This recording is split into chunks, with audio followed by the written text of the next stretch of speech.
اعوذ باللہ من الشیطان الرجیم بسم اللہ الرحمن الرحیم لا یکلف اللہ نفسا الا وسعها لها ما کسبت وعلیها ما اکتسبت ربنا لا تؤاخذنا ان نسینا او اخطأنا ربنا ولا تحمل علينا إصرا كما حملته على الذين من قبلنا ربنا ولا تحملنا ما لا طاقة لنا به واعف عنا واغفر لنا وارحمنا أنت مولانا فانصرنا على القوم الكافرين لا يكلف الله نفسا الا وسعها اللہ نہیں مکلف بناتا کسی نفس کو مگر اتنے ہی کا بناتا ہے جو اس کی طاقت اور اس کی وسعت میں ہو لہا ما کسبت اس کے نفع کے لیے وہی ہے جو اس نے کمایا وعلیہا ما اکتسبت اور اس کے نقصان کے لیے وہ ہے جو اس نے کمایا ربنا لا تؤاخذنا اے ہمارے رب ہمارا مواخذہ نہ کر ہمیں نہ پکڑنا ان نسینا اگر ہم بھول گئے او اخطأنا یا ہم نے خطا کر لی ربنا ولا تحمل علینا اسرا اے ہمارے رب ہمارے اوپر بوجھ نہ ڈالنا ایسا بوجھ کما حملتہ علی الذین من قبلنا جیسے تو نے ہم سے پہلے والوں پر ڈالا ربنا ولا تحملنا ما لا طاقت لنا اے اللہ ہمیں اس کا مکلف نہ کرنا جس کی ہمیں طاقت نہیں ہے واعف عنا ہمیں معاف فرما دے واغفر لنا ہماری مغفرت کر دے وارحمنا ہم پر رحم فرما انت مولانا تو ہمارا کارساز ہے فانصرنا علی القوم الکافرین ہماری مدد فرما دے کافر قوم کے مقابلے میں میرے محترم بزرگوں اور دوستو سورہ بقرہ کی آخری آیت ہے یہ اور اس پر سورہ بقرہ کا اختتام ہے آپ کو یاد ہوگا کہ پہلے ایک درس میں آیا تھا ان تبدوا ما فی انفسکم او تخفوہ یحاسبکم بہ اللہ کہ تم جو چیز ظاہر کرو یا چھپاؤ تمہارے دلوں میں جو آئے اللہ اس پر تمہارا محاسبہ کریں گے تو صحابہ کرام کے دلوں میں یہ بات آئی کہ پھر جب دلوں میں خیال آئے گا محاسبہ اس پر بھی ہوگا تو پھر بچت کس بات کی ہوئی پھر تو ہم بچیں گے ہی نہیں تو اس پر یہ اتری فرمایا لا یکلف اللہ نفسا الا وسعها اللہ اسی چیز کا حکم دیں گے جو انسان کے بس میں اللہ مواخذہ بھی اسی کا کریں گے جو انسان اپنے اختیار سے کرے گا اور غیر اختیاری چیز پر محاسبہ نہیں ہوگا انسان جو کام کرتا ہے جو عمل کرتا ہے آنکھ سے ہاتھ سے زبان سے کان سے پاؤں سے یہ ظاہری اعمال ہے انہیں اعمال ظاہریہ کہا جاتا ہے اور ان کی دو قسمیں ہیں ایک اختیاری اور دوسرا غیر اختیاری اختیاری اپنے اختیار سے کرتا ہے غیر اختیاری اس میں اس کا اختیار نہیں اختیاری کیا ہوا کہ ایک آدمی کسی کو زبردستی تھپڑ مار رہا ہے یہ اختیار سے مارا اختیاری یہ ہوا زبان سے کسی کو گالی نکال دی یہ اختیاری ہے اور غیر اختیاری ہے کہ اس کا ارادہ نہیں تھا ویسے ہی زبان سے کوئی بات بغیر نیت اور ارادے کے نکل گئی یہ غیر اختیاری اللہ پکڑ کریں گے اختیاری امور پر غیر اختیاری امور پر پکڑ نہیں کریں گے مواخذہ انسان کا ہوگا اختیاری امور پر غیر اختیاری پر نہیں ہوگا اسی طرح وہ اعمال جن کا تعلق دل کے ساتھ ہے ان کو باطنی اعمال کہتے ہیں باطنی اعمال کی بھی دو قسمیں، اختیاری اور غیر اختیاری۔ آدمی کفر کرتا ہے اختیار سے کر رہا ہے، آدمی تکبر کر رہا ہے اختیار سے کر رہا ہے، یہ اس کا اختیاری ہے، اس پر اس کی پکڑ ہوگی اور گرفت ہوگی۔ اور ویسے بغیر اختیار کے کوئی خیال آ گیا، اس کو عمل نہ کیا، اس پر خیال آیا عمل کر دیا، اختیار ہو گیا، صرف خیال آیا عمل نہ کیا، یہ غیر اختیاری ہے، اس پر انسان کی گرفت نہیں ہوگی اور پکڑ نہیں ہوگی۔ تو یہاں کہا لا یکلف اللہ نفسا الا وسعہا، کہ انسان اس کے اختیار سے جو کام ہوں گے اللہ اس کا مکلف بنائے گا، اس پر مواخذہ ہوگا اگر غلط کام کیے، اور غیر اختیاری وساوس تصورات آئے ان پر آدمی کا مواخذہ نہیں۔ اور ایک یہ تفسیر کی کہ اللہ انہی چیزوں کا حکم دیتے جو انسان کی وسعت میں، جو انسان کی طاقت میں نہ، اس کا حکم نہیں دیتے۔ مثلا ایک آدمی کھڑا ہو کر نماز پڑھتا ہے تو اس کے لیے کھڑے ہو کر ہی پڑھو، بیٹھ کر نہیں پڑھنا چاہیے۔ اگر وہ کھڑے ہونے کی طاقت نہیں رکھتا، اب کیا کہہ دیا، بیٹھ کر نماز اشارے سے پڑھ لے۔ اب یہ نہیں کہا گیا نہیں تو پھر بھی کھڑا ہو کر نماز پڑھ، نہ، اس طرح نہیں کہا، بیٹھ کر ہم پڑھ، اور بیٹھ کر بھی وہ نماز اشارے سے نہیں پڑھ سکتا، لیٹ کر اشارے سے نماز پڑھ لے، یہ اس کی طاقت میں ہے لیٹ کر پڑھنا۔ اب لیٹ کر بھی اشارے سے نہیں پڑھ سکتا، فرمایا اب رہنے دیں، اب نہیں پڑھ، اب اس کو اس پر مجبور نہیں کیا جائے گا۔ جو جتنی طاقت ہے اس طاقت کے مطابق اللہ حکم دیتے ہیں، آدمی کی طاقت سے ہٹ کر اور اس کی قدرت سے ہٹ کر اللہ اس کا حکم نہیں دیتے ہیں۔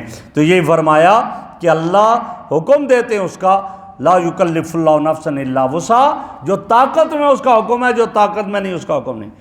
سفر میں روزہ نہیں رکھ سکتا، فرمایا رہنے دے، ابھی نہیں رکھ، یہ نہیں کہا تم مر رہے پھر بھی رکھ، نہ، ایسا حکم نہیں رکھ سکتا ہے، لہٰذا نہ رکھ، بعد میں رکھ لینا، تیری طاقت میں نہیں ہے۔ تیرے پاس مال و دولت نہیں کہ تو حج کر سکے، نہیں کرنا ہے، نہ، ایسا حکم نہیں، بالکل نہیں۔ جو طاقت میں ہے، وسعت میں ہے، اس کے مطابق اللہ حکم دیتے ہیں، اور وسعت سے ہٹ کر اللہ حکم نہیں دیتے کہ تو نے یہ کام کرنا ہی ہے۔ آگے فرمایا لہا ما کسبت وعلیہا ما اکتسبت، اگر خیر کے کام کرے گا اس کا اس کو نفع ملے گا، اور اگر شر کے کام کرے گا علیہا، یہ اس پر وبال جان بنے، اس کا مواخذہ اس پر، ثواب ملے گا خیر کے کاموں پر اور گرفت ہوگی شر کے کاموں پر۔ تو لہا ما کسبت، جو کچھ خیر کا کام کرے گا اس کا اجر و ثواب اس کے لیے ہوگا، اس کے نفع کے لیے۔ وعلیہا ما اکتسبت، جو شر وغیرہ کرے گا تو اس پر یہ نہیں ہو سکتا کہ ایک آدمی گناہ نہ کرے اور دوسرے کے گناہ کی وجہ سے اس کو پکڑا جائے، ایسا کبھی نہیں ہو سکتا۔ یہ گناہ کرے گا تو اس کو پکڑا جائے گا۔ یہ نہیں ہو سکتا کہ ایک آدمی نیکی کرے اور اس کو اس کی نیکی کا اجر نہ ملے، ایسا نہیں ہو سکتا۔ فرمایا اب آگے ایمان والوں کے اوصاف بیان کیے۔ ربنا لا تؤاخذنا ان نسینا، کیا دعا کرتے ہیں؟ اللہ ہمارا مواخذہ نہ کرنا، ہمیں پکڑنا نہیں، ہماری گرفت نہیں کرنا۔ کب؟ ان نسینا و اخطانا، اگر ہم بھول جائیں یا خطا ہو جائے، دو چیزیں، ایک ہے نسیان، ایک ہے خطا۔ میرے آقا کا ارشاد ہے، فرمایا آپ صلی اللہ علیہ وسلم نے، رفع عن امتی الخطا والنسیان وما استکرہوا علیہ، میری امت سے خطا اور نسیان کو ہٹا دیا گیا ہے۔ خطا کیا ہے اور نسیان کیا ہے؟ دونوں میں فرق ہے۔ سوچتا اور ہے اور کرتا اور ہے۔ کیا مطلب؟ ایک آدمی ہے، رمضان ہے، روزہ رکھا ہوا ہے، وہ بھول گیا، یاد ہی نہیں رہا، اور اس نے خوب کھا پی لیا، کھانا کھایا، پانی پی لیا، یہ بھول کر ہوا، اس کو نسیان کہا جاتا ہے، اس کا روزہ نہیں ٹوٹا اور اس کا روزہ ٹھیک ہے۔ ایک آدمی آیا، یا رسول اللہ میں نے تو بھوک کر کھانا بھی کھا لیا اور میں نے پانی بھی پی لیا، تو کیا فرمایا؟ اللہ نے تجھے کھلایا پلایا، تیرا روزہ ہو گیا، تیرا روزہ نہیں ٹوٹا ہے۔ یہ کیا ہے؟ نسیان۔ اور خطا کیا ہے؟ خطا یہ، اچھا نسیان میں یاد ہی نہیں رہتا، اور خطا کیا ہے؟ خطا اسے کہتے ہیں روزہ مجھے یاد ہے، رمضان ہے، میں وضو کر رہا ہوں اور وضو کرتے ہوئے میں نے پانی منہ میں ڈالا، غرارہ کیا، میرے حلق سے پانی نیچے چلا گیا، یہ خطان گیا ہے، میں نے جان بوجھ کر نہیں کیا، حلق سے نیچے خطان گیا ہے، روزہ ٹوٹ جائے گا۔ لیکن اس میں کیا ہے؟ رفع کا معنی یہاں یہ ہوگا کہ اس روزے کا قضا تو کرے گا، کفارہ اس آدمی پر نہیں ہوگا۔ لہٰذا یہ فرمایا اے اللہ اگر ہم سے نسیانن بھول کر کوئی بات ہو، خطان یا غلطی سے کوئی بات ہو جائے تو یا اللہ ہمیں اس پر نہ پکڑنا، ہمیں جو ہے اس کو چھوڑ دینا اور ہماری گرفت نہ کرنا۔ یہ دعا کرتے اللہ نے دعا کا آخر میں طریقہ بھی بتا دیا کیسے دعا کرو۔ ربنا ولا تحمل علینا اصرا کما حملت علی الذین من قبلنا، اللہ ہمارے اوپر اس طرح بوجھ نہ ڈالنا جیسے ہم سے پہلے والوں پر ڈالا۔ پہلے والوں پر کیا بوجھ تھا؟ پہلے والوں پر یہ تھا کہ تم نے نماز عبادت گاہ میں ہی پڑھنی ہے اور کہیں نہیں پڑھنی، جہاں جاؤ گے۔ اسی لیے بنی اسرائیل کیا کرتے؟ عبادت کے لیے جب نکلتے تو اپنی عبادت کا وقت رکھتے، فلاں وقت ہم عبادت گاہ میں پہنچ جائیں گے عبادت کریں گے، فلاں وقت فلاں جگہ عبادت گاہ میں پہنچ جائیں گے عبادت کریں گے۔ اس عبادت گاہ کے علاوہ عبادت نہیں کر سکتے تھے، لیکن ہمارے اوپر یہ بوجھ نہیں ڈالا۔ ہمارے اوپر کیا کہہ دیا؟ پوری روئے زمین جعلت الارض مسجدا وطہورا، پورے روئے زمین پر جہاں نماز کا وقت آئے مٹی کے اوپر ہی کھڑے ہو جاؤ، لیکن شرط یہ ہے کہ مٹی پاک ہونی چاہیے، ناپاک نہ ہو، اور نماز پڑھو، تمہاری نماز ہو جائے گی۔ یہ نہیں کہ مسجد ہی میں جا کر پڑھنی ہے ورنہ نہیں ہوگی، ایسی بات نہیں۔ اب وہ جماعت الگ چیز ہے، میں ایک بات کر رہا ہوں، سفر میں ایک آدمی ہے، راستے میں ہے، کوئی بھی نہیں، وہاں مٹی پر کھڑا ہو کر پڑھ لے اگر اس کے پاس کپڑا ہی نہیں کچھ بھی، یہ ہوگا۔ پہلے کیا تھا؟ پہلے یہ تھا کہ ایک آدمی جو ہے وہ اس کے لیے طہارت کے لیے پانی ہی استعمال کرے گا، اس کے علاوہ نہیں طہارت حاصل ہو سکتی، اور اس امت پر یہ بوجھ نہیں ڈالا۔ کیا فرما دیا؟ اگر تیرے پاس پانی نہیں ہے تو تیمم کر لے، وضو کے لیے غسل کے لیے تیمم کر لے اور عبادت کر، تیری عبادت ہو جائے گی۔ وہ پہلا بوجھ ان پر نہیں ڈلا ہے، فرمایا بس تو یہ کر۔ یا تیرے پاس پانی ہے لیکن اگر تو اس پانی سے وضو کر لے گا تو تو پھر پیاسا مرے گا، پھر کیا کرے گا؟ اور ہے ہی نہیں پانی، لہٰذا اس کو اپنے پینے کے لیے رکھ لے اور تو اس کے بعد تیمم کر کے نماز پڑھ لے، تیری نماز ہو جائے گی، تیمم سے ہو جائے گی۔ پہلے کیا تھا؟ پہلے یہ تھا پہلی امتوں میں، اس لیے فرمایا جیسے ان کے اوپر بوجھ تھا اللہ ہمارے اوپر نہ ڈالنا۔ کیا بوجھ تھا ان پر؟ کپڑے کو ناپاکی لگی، نجاست لگ گئی، گندگی لگ گئی، کاٹیں گے تو پاک ہوگا، دھونے سے پاک نہیں ہوگا۔ اب سردیوں میں اچھے سے اچھا کپڑا پہنے، گندگی لگی، کاٹ کر پاک ہوگا۔ لیکن فرمایا ہمارے اوپر نہ ڈالنا، اور نہیں ڈالا گیا۔ کیا نہیں ڈالا گیا؟ بھائی کپڑے کو ناپاکی گندگی لگی، اس کو دھو ڈالو، دھو اور پاک ہو گیا، لہذا نماز پڑھو۔ یہ آسانی اس امت کے لیے ہے۔ پہلی امتوں کے لیے کیا تھا؟ گناہ ہو گیا، توبہ اور استغفار سے معاف نہیں ہوگا۔ فَاقْتُلُوا أَنفُسَكُمْ، ایک دوسرے کو مارو، قتل کرو گے پھر جا کر معاف ہوگا یہ گناہ، ورنہ نہیں ہوگا تمہارا گناہ معاف۔ اور اس امت کے لیے کیا ہے؟ گناہ ہو گیا، بڑے سے بڑا گناہ ہو گیا، اللہ تو معاف کر دے، آنسو بہائے اللہ معاف کر دے، یہاں قتل نہیں کیا جائے گا، قتل نہیں کرو گے ایک دوسرے۔ پہلے کیا تھا؟ کوئی مرتد ہو گیا، ایمان سے پھر گیا، اس کے لیے توبہ اس کی قبول نہیں ہے، توبہ یہی ہے قتل کرے گا۔ اور اب کیا ہے؟ ایمان سے پھر گیا، الیاذ باللہ مرتد ہو گیا، پھر دوبارہ واپس آ گیا ایمان پر، دوبارہ ایمان لے آنا، کلمہ پڑھ لینا، بس اس کی معافی ہوگی۔ پہلے والا معاف، کیوں؟ کلمہ پڑھ لیا، پہلا گناہ اس کا معاف، یہ ہو گیا۔ پہلے والوں کی کیفیت کیا تھی؟ پہلے یہ تھا ان امتوں میں، کوئی گناہ رات کو کرتا تھا، صبح فرشتے اس کے دروازے پر لکھ دیتے تھے آج رات کو یہ گناہ کیا ہے اس نے۔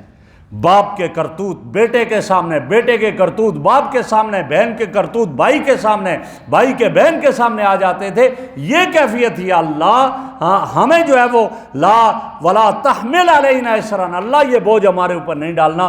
میرے نبی کے دعا کے صدقے میں کتنے گناہ ہو جاتے ہیں، صبح دروازوں پر نہیں لکھا ہوتا۔ تو یہ فرما دیا کہ کما حملت علی الذین من قبلنا، جیسے پہلے تھا، یا اللہ ایسے نہیں۔ پہلے کیا تھا؟ زکوٰۃ نکالی جاتی ہے، چوتھا حصہ زکوٰۃ نکالی جاتی تھی۔ 100 اگر دینار ہیں تو 400 دینار ہیں، 100 دینار نکالا جائے گا۔ 4000 دینار ہیں، 1000 دینار زکوٰۃ میں نکالا جائے گا۔ 4 لاکھ دینار ہیں، 1 لاکھ دینار زکوٰۃ میں نکالا جائے گا، چوتھا حصہ۔ اور میرے نبی کی امت کے لیے کیا آ گیا؟ 40واں حصہ، 40واں حصہ نکالا جائے گا، لہٰذا یہ ان پر وہ بوجھ نہیں رہا جو پہلے والوں پر تھا۔ تو یہ فرمایا، اور آگے فرمایا ربنا ولا تحملنا ما لا طاقت لنا، اللہ ہمیں اس کا مکلف نہ بنانا جو ہماری طاقت میں نہیں، اتنے مصائب، اتنے مشکلات، اتنی بلائیں ہمارے اوپر نہ ڈالنا، مشقتیں نہ ڈالنا۔ اور پھر کیا کہا، واعف عنا، اللہ ہمارے گناہوں کو مٹا دینا۔ گناہ ہوتے ہیں، خطا کار ہیں، سیاہ کار ہیں، واعف عنا، اللہ ہمارے بڑے گناہوں کو مٹا دینا، واغفر لنا، اور ہماری مغفرت کر دینا، ہمارے چھوٹے گناہوں کو ہی معاف کر دینا۔ اللہ سے مانگ رہے معافی، ورحمنا، مغفرت کرنے کے بعد اضافی کیا مانگ لیا، ورحمنا، اللہ تو ہمارے اوپر رحمت نازل فرما، رحم فرما، کرم کا معاملہ فرما، رحم کا معاملہ فرما۔ کیوں؟ انت مولانا، تو ہی تو ہمارا کارساز ہے، ہم تیرے سوا کس کے سامنے جائیں؟ تیرے ہی سامنے تو ہاتھ پھیلائیں گے، تجھ سے ہی تو دامن پھیلا کر مانگیں گے، ہمارے گناہوں کو معاف کر دے گا، پھر رحمت بھی عطا فرما دے گا۔ لہٰذا انت مولانا، تو ہمارا کارساز، تو ہمارا مولا، ہمارے امور کا جو ہے وہ بنانے والا۔ فانصرنا علی القوم الکافرین، اللہ کافر قوم کے خلاف بھی ہماری مدد فرما دے، ہاں، کہ ہمیں ان پر غلبہ، جب ان سے مقابلہ ہو، جنگ ہو، ہمیں ان پر غلبہ عطا فرما دے۔ یہاں اس پر یہ صورت ختم ہوگی۔ اور حدیث میں آتا ہے، نبی اکرم صلی اللہ علیہ وسلم نے فرمایا کہ جب کوئی آدمی یہ پڑھتا ہے تو اللہ جواب میں کیا فرماتے ہیں، قد فعلت، میں نے یہ کام کر دیا، میں نے تیری مغفرت کر دی، میں نے تیرے گناہوں کو مٹا دیا، میں نے تیرے اوپر رحمت نازل کر دی، میں نے تیری مدد کر دی۔ قد فعلت، اللہ جواب میں فرماتے ہیں۔ تو یہ وہ دعا ہے، اس دعا کو ہمیں پڑھنا چاہیے۔